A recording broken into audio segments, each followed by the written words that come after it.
সেবামূলক সংগঠন rotary club of Cox's Bazar সিটির 2025-2026 রোটারি বর্ষে কমিটি গঠন করা হয়েছে।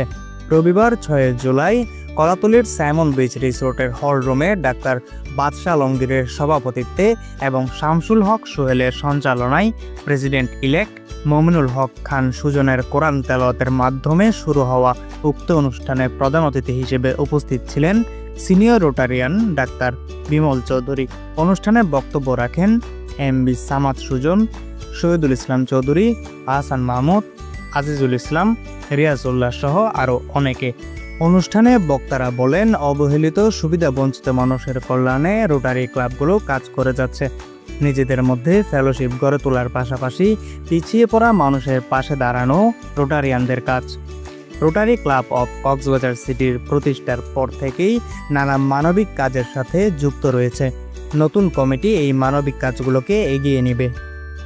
2025-2026 রোটারি বর্ষে রোটারি ক্লাব অফ কক্সবাজার সিটির দায়িত্বশীলরা হলেন সভাপতি doctor Badshah Alamgir, IPP Mohammad Bashiruzzaman Sujan, president elect Mominul Haque Khan Sujan, সহসভাপতি তোফাজ্জল হোসেন আরাফাত, সাধারণ সম্পাদক তৌফিকুর রহমান, সহ সম্পাদক Mostaq Ahmed, treasurer ARM Shahidul Islam Chowdhury, joint treasurer Ahsan Mahmud, sergeant at arms Ali Akbar, joint sergeant at arms Foyezuddin, bulletin editor Riazullah, joint editor Mohammad Osman Sarwar, club trainer Nazrul Islam, director vocational service Rafiqul Haider Chowdhury, director international service Shamsul Haque Sohel, director community service Azizul Islam, director new generation Mohammad Ziaul Huda.